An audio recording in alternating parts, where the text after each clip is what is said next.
Hey everybody, I especially want to bid a special hearty welcome to all you fine ass bitches out there. I heard there were some fine ass bitches out there. Anyway, welcome, y'all fine ass bitches, to the infinite regression. Yeah, we cleaned this place up just for you. Normally there'd be a lot of fucking dead dogs and shit back here, but you know what? For you, we just got a lot of crushed dreams and whatnot. Look at how they sparkle. Yeah, ooh. Yeah, this a guy who dreamed of being a professional athlete who just turned 30. Oh, yeah. Uh, this a woman who always wanted to be a ballerina, but then she's like broken her fourth diet in a row. She knows she ain't gonna make it. But yeah, look at that shit. It glitters like fucking gold, like diamonds. It's sparkly. Some good shit. So like enjoy all of the dead dreams and hopes and wishes. There's probably some fucking prayers in here. They don't fucking go to any sort of a god or anything. That'd be ridiculous. Oh, we're starting off strong. All atheistic and fuck not. Oh, get ready. Anyway, hey, I don't know why. I don't know why we do what we do, but we fucking do it, don't we? Don't we fucking do it? We do. Yup.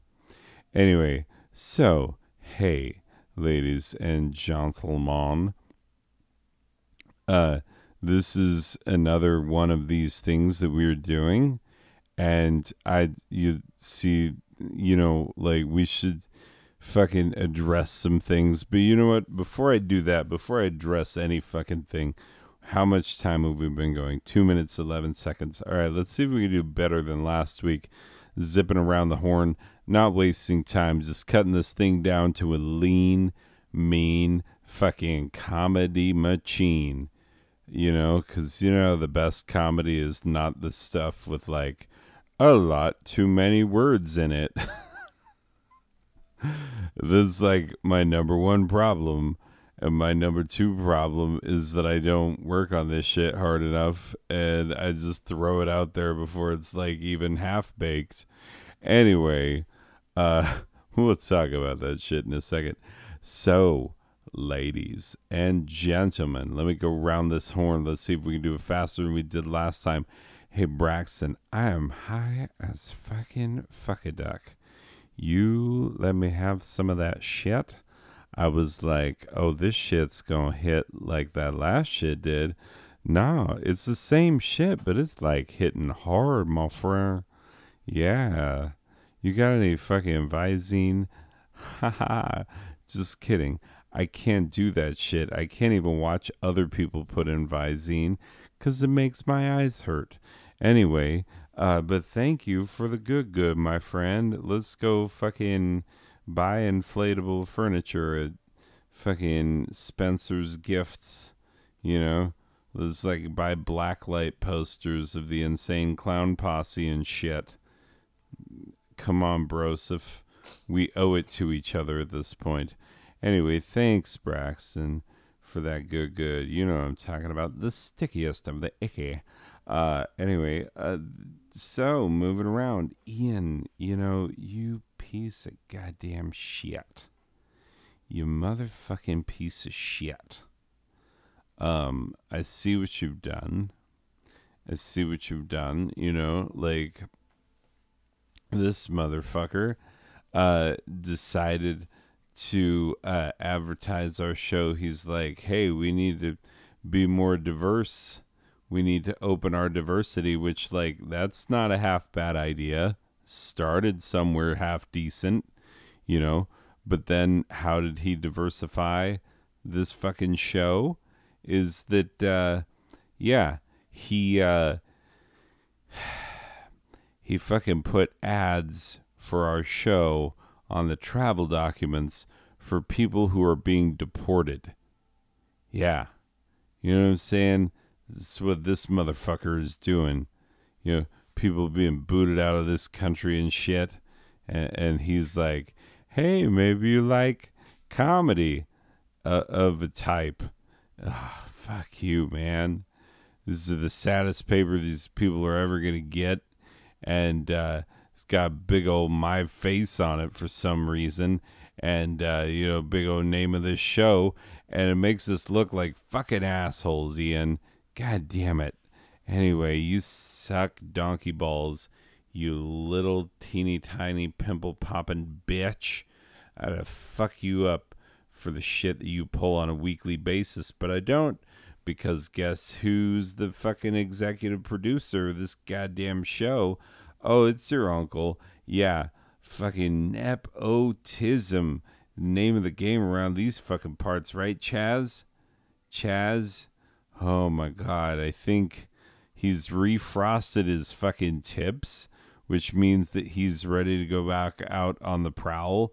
And I am concerned about how young the girls are that he's going prowling for. 'Cause, like, oh boy, it's, yeah, you gotta be careful is all I'm saying. 'Cause, like, well, I mean, shit, I prefer that she be old enough legally, but, like, for fuck's sake, still, even then, like, your whole age range that you're comfy with, that's some, oh, dude, come on. Hey, yeah, so Chaz, fuck you and your fucking bullshit sidling me with you, this Ian, and also, I think you're probably gonna fucking break some laws with all this shit you've been doing out on the town. Like, one of these nights, you're gonna fucking come home with a 17-year-old, and that'll be fucking that, dude. Like, are you ready for that? Are you ready to be fucking blacklisted in this town for fucking a 17-year-old?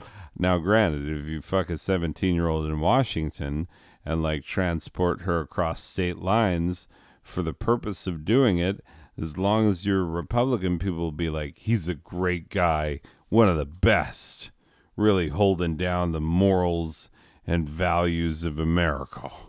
Anyway, yeah, it's fucking ridiculous. Anyway, why was I talking about that? I don't fucking know. I'm just wasting time. Hey, Clarissa, how you doing? Oh, you look goddamn terrible. Why don't you give yourself a coffee chaser on this next one, huh? Let's see if you can't wake yourself the fuck up. Anyway, Aiden, you back the fuck off. She's still mostly conscious, probably. Anyway, don't want you getting 2 scoops of her raisins like you fucking do every time she passes out, which is frequently because she is a lush, as we have established very well by this point in the show's history. Anyway, and then fucking Kaysen over there with his douche canoe. No, Kaysen's the one getting 2 scoops. Aiden's the one over there with douche canoe parents. Fucking hate that guy. Wouldn't trust him with anything. Wouldn't trust him to fucking bend over and tie his own shoes. He'd probably fucking, cheat on you somewhere along the way. 'Cause fucking, like, that's who he is. It's just who he is. Anyway, we just need one more person up in here to seal the deal, and that is Stanley the Manly. Come on, bring it away, dude. Weekend Type Fun, Volume 49, nearing the end. Did you notice you're saying dude a lot? Yeah. Totally, dude. I may have mentioned that I got fucking toasty roasted. Got fucking high, brosif. Did you not hear that shit? High as fuck right now. Anyway, hey, we're gonna get this underway. Stanley the Manly did his thing. This part where it says nearing the end, yeah, I'm gonna stop at 50, at least for a while. Because, like, this takes up a lot of my time, and, like, ain't nobody give a fuck about it, and it's not even the most satisfying creative outlet that I have right now. So, like, I don't necessarily need it. And I want to do things that I need to do that help me to remain centered and keep my mental health good and shit. You know, for a while, this was really helping. It was doing some shit. But, like, lately it's been like, I could take it or leave it, you know?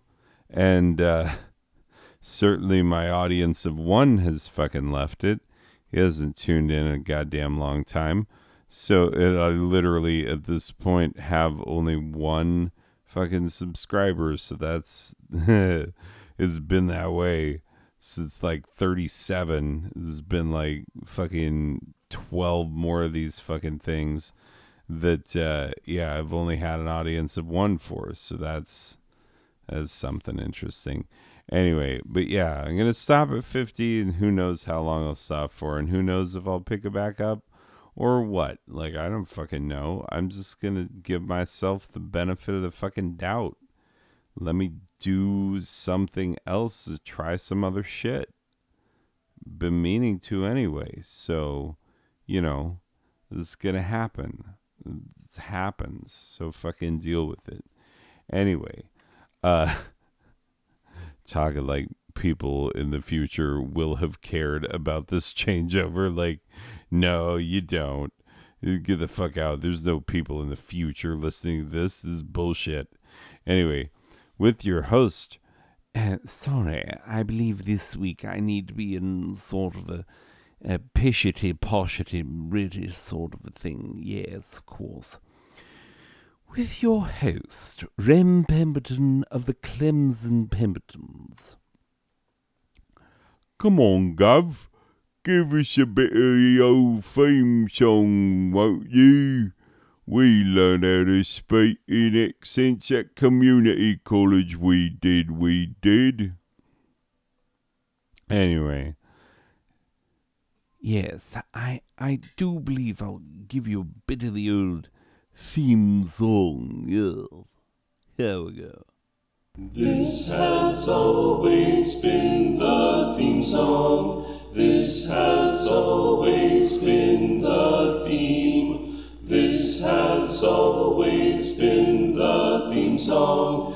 This has always been the theme. Cha. Oh, the cha. The things you've seen, Senor Cha. We'd love to hear your tales someday, Senor Cha. This week's episode. This, the penultimate ridiculosity, shall henceforth and hither... Oh, sorry. What the fuck am I doing? Forgotten what the fuck I was on about.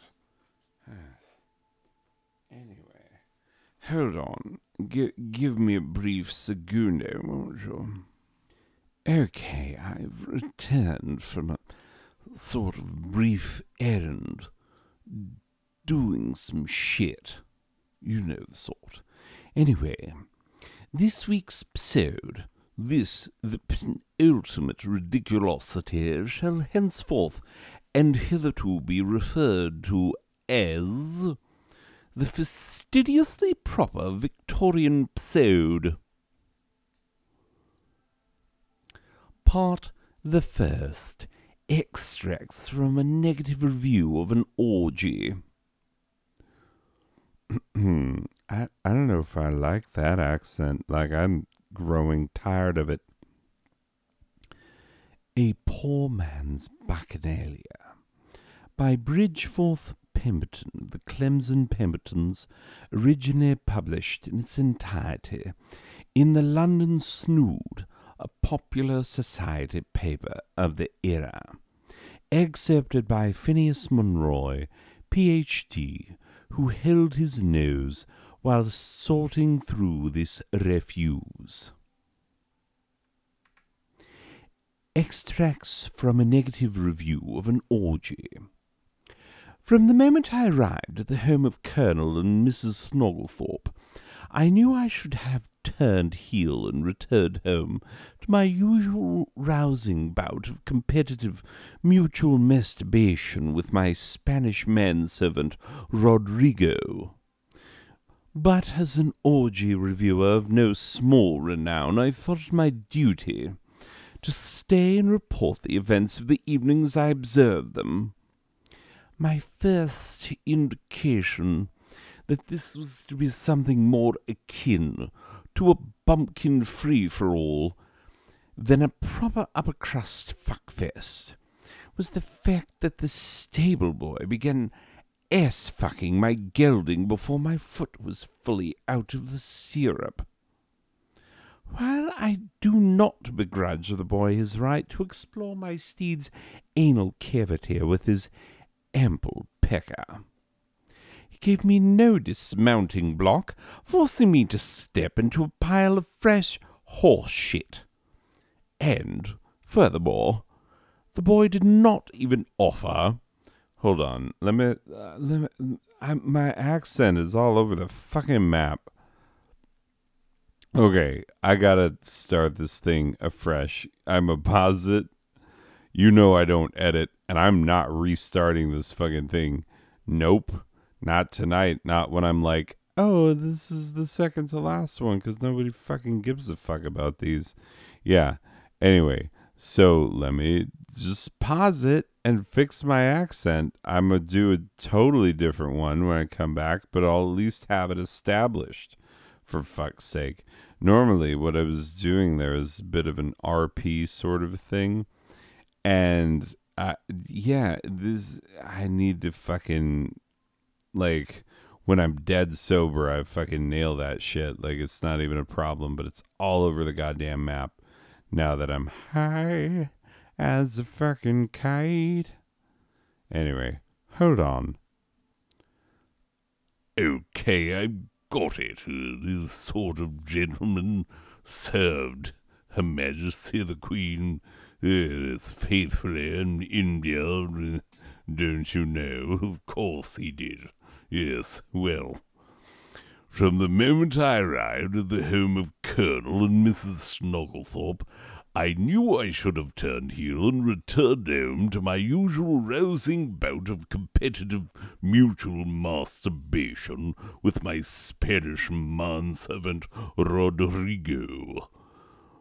But as an orgy reviewer of no small renown, I thought it my duty to stay and report the events of the evening as I observed them.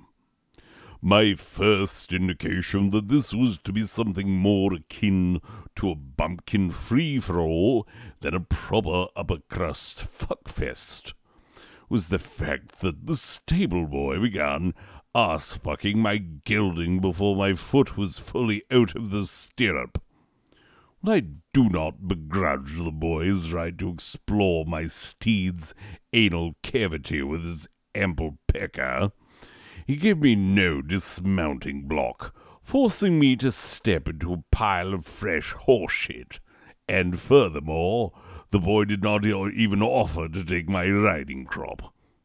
Luckily, even though I was forced to carry my crop into the house like an oafish peasant, I was pleasantly surprised to find many uses for it over the course of the evening, and may even go so far as to write a brief guide to the varied uses of such a tool in orgy situations. At any rate, as soon as I arrived, I was immediately grateful that I had left my wife at home, in the unusually strong hands of Rodrigo, because she simply can't abide such breaches of social protocol.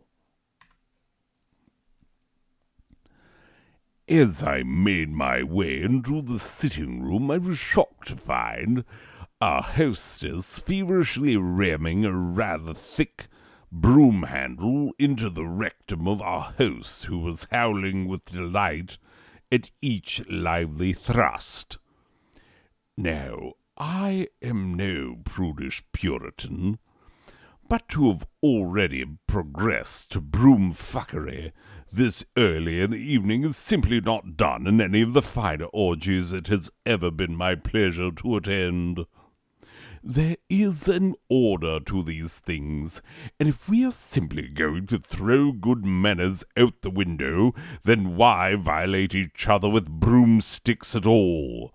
Why not just fuck our own wives in the missionary position and be done with it? For the younger readers in my audience who are not yet wise to the ways of a proper upper-class orgy, here is the standard progression of events which should be followed as closely as possible. Finger blasting, knob gobbling, arse eating, pussy licking, nipple clamping, pussy fucking, butt stuff, reach-arounds, titty juggling, mid-afternoon tea, titty fucking, cock flogging, the equestrian events, double digging, then broom fuckery, inviting the hounds to watch, dildo croquet, hound fucking, the violation of any as yet unviolated biblical prohibitions, fisting, circle jerking, and a cum bubble blowing contest. As you can no doubt see, broom fuckery is not to be done prior to mid-afternoon tea, and it is also customary for the host and hostess to allow the guests to violate each other with the broom handle first, as the broom handle is often soiled by the time the guests are done, and it's better to take a soiled broom handle yourself as the host than it is to offer a soiled broom handle to any of your guests. If you're going to engage in broom fuckery that early in the evening and leave your guests with a pre-soiled handle, you might as well slacken your jaws and call yourselves Welsh.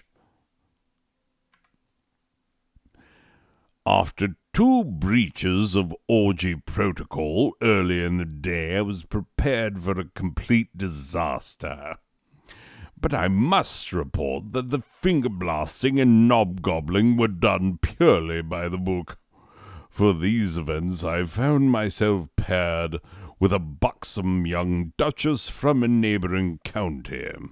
You know who you are, and I hope you received my letters inviting you to a round-robin arse-eating tournament with the missus and myself. Whose pussy was as soft as crushed velvet, and whose perky, light pinkish nipples crowned a pair of enormous gravity-defying breasts. It is, as they say, good company can turn even the dullest of parties into a delight.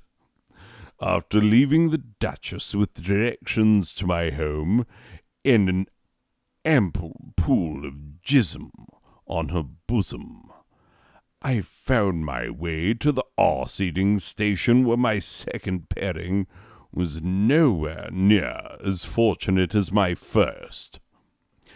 My next partner was a flabby old bat of an aunt who was likely only included to round out the numbers.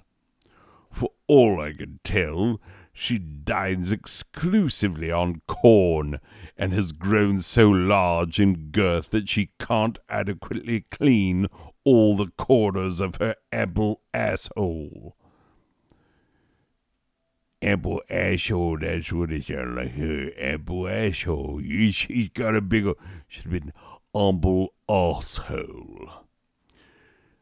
She treated me to a peasant stew of scattered giblets from her nether region before offering me her pussy, which, while it looked like a hastily cobbled-together ham sandwich, tasted much better than I'd hoped. Even so, I was more than happy when the next partner switch was announced.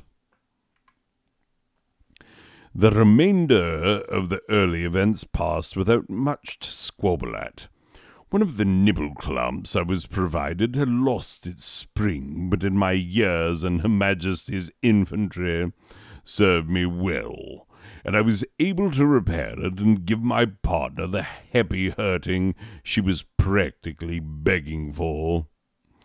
I was then partnered with a very young ward of one of the MPs in attendance for the remainder of the pre-tea events, and she required some instruction for the butt stuff, but more than made up for it in the reach around. Unfortunately, the young woman's bosom was not developed enough for titty juggling, but rather than allow her to feel self-conscious, I improvised a clit diddle which she responded to very well. We both laughed with delight when she accidentally dislodged the Earl of Rotherington's hairpiece with a blast of pussy juice brought on by her powerful orgasm. I have no doubt but that once the young woman's bosom comes in, that she will be as delightful an orgy partner as I've ever had. The mid-afternoon tea was simply the most lackluster affair I've ever seen. Well, the tea was plentiful and hot. The cucumber sandwiches were likely made too early in the day, and by the time we got to them, their filling tasted rather of the old aunt's most southern entrance, the bread, having grown stale, crumbled like a young Punjabi enjoying his first orgasm at the hands of an Englishman. When the time came for the titty-fucking and cock-flogging, I was pleased to be paired with a handsome young gentleman whose equally handsome cock swung pendulously from burly thigh to burly thigh. Because we had no titties between us to fuck, we took turns at cock-flogging. I flogged him carefully but soundly with my member until its head was purple and could bear no more. I'd hoped that he would follow my lead, but apparently the young man has had little education, and he started off by flogging me so hard in the face with his whip-like tallywhacker that I lost a tooth. He apologized profoundly, but it did rather ruin what has hitherto been one of my favorite events. The equestrian events were passable enough. I placed third in horsecock dressage, but I can't help but feel that I might have placed higher had the stable boy not been so brutish with my steed. The flat-chested young woman with whom I was paired for the butt stuff and titty juggling placed first in the endurance event, riding her stallion so hard he nearly collapsed in the stables afterward. I was pleased to see my faith in her was not misplaced. When the bell was rung, signaling the beginning of the double-dicking session, I found myself balls deep in the same rather blasé pussy as the gentleman who flogged a tooth out of my mouth earlier in the day. I don't know if he had a case of nerves due to the prior incident, or he simply doesn't know how to wield his own cock. But more than once he slipped out of the utterly forgettable woman we were fucking and smacked me rather hard in the bollocks. This made the already humdrum double-digging more painful than it ever should have been, and it took me longer to finish than it should have. At any rate, I finished inside the woman whose name I cannot recall, in hopes that I can both leave her with a child less plain-faced than the brutes she has hitherto birthed, and also ensure that she is unable to attend our next gathering. For the broom fuckery, I was obliged to stay with the gentleman who cost me a tooth earlier in the evening. I found him rather timid handle-holder.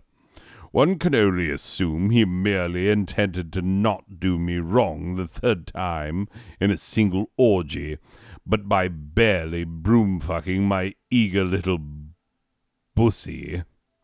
Or is it bussy? No, it's bussy, 'cause it's a boy's pussy. He withheld from me, or a butt pussy, either way.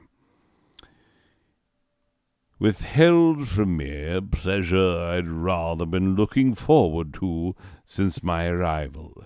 Yes, I will admit that host and hostess's faux pas made me hungry for the latter events. I will say, with not undue pride, that even though I received a lifeless broom-fucking, I gave much better than I received. With my bussy still wishing it had been properly broomed, I stood as the hounds were brought in to watch. A sorrier lot of half-breeds I've never seen this side of Cardiff. Imagine the runtiest, most scraggled, mangy beast you can imagine, and you are likely picturing the heartiest of the bunch. I don't know how many times I have to say it, but it's better to forego the hounds altogether than to play dildo croquet in front of anything less than pure-blood bred hounds. Once the hounds, such as they were settled, we played dildo croquet. Of course, I was lent the most crook-ended dildos you ever laid arse on, and my opponent and host, the good colonel, had some of the finest dildos I've ever seen. The colonel won handily, but we were playing his course, and he knows these particular wiggers quite well.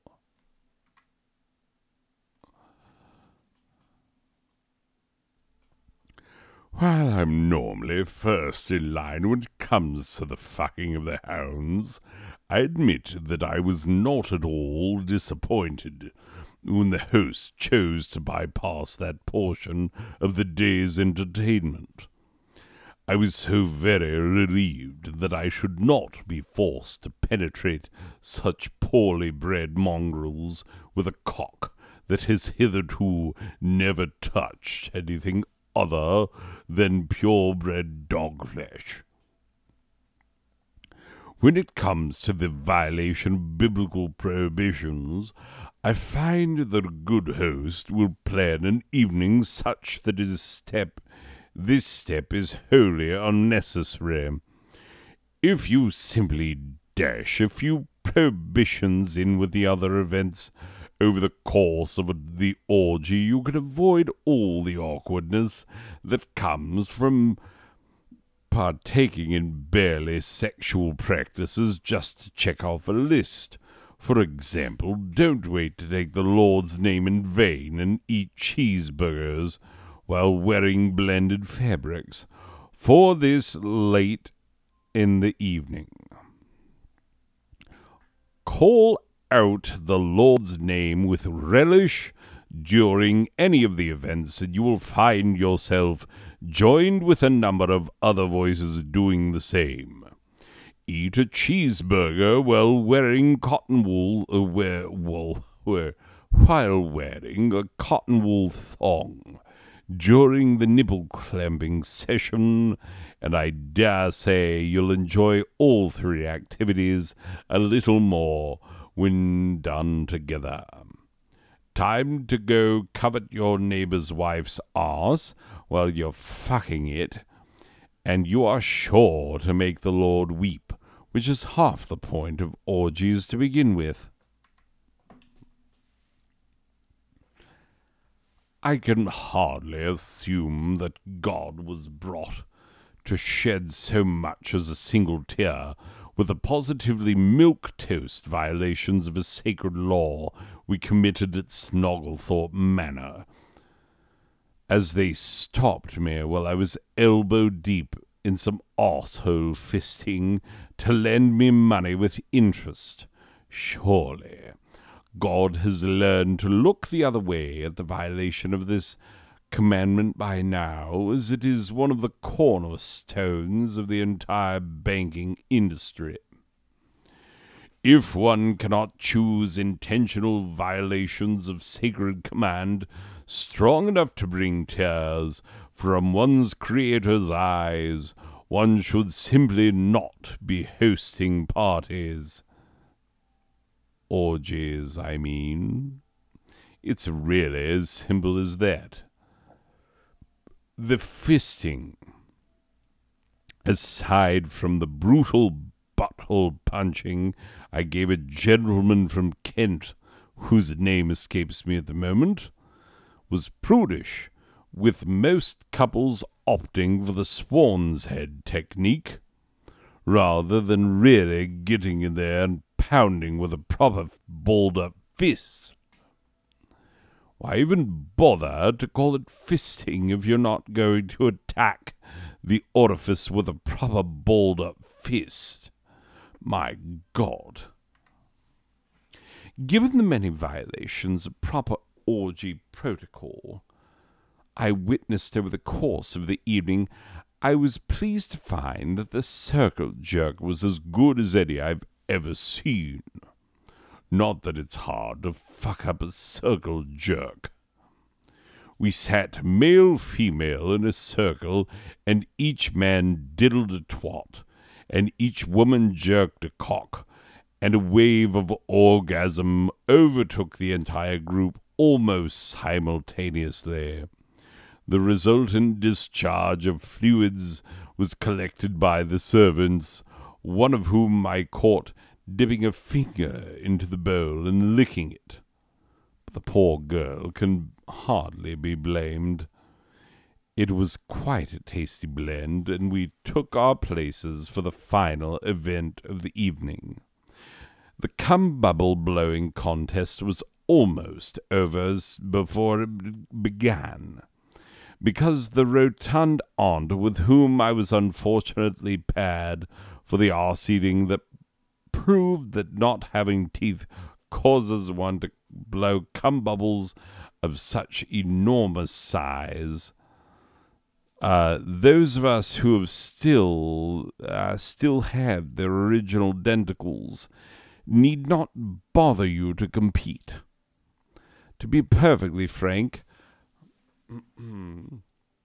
I was glad the cum-bubble cup was won so quickly this year. I stayed only long enough to not bother to compete.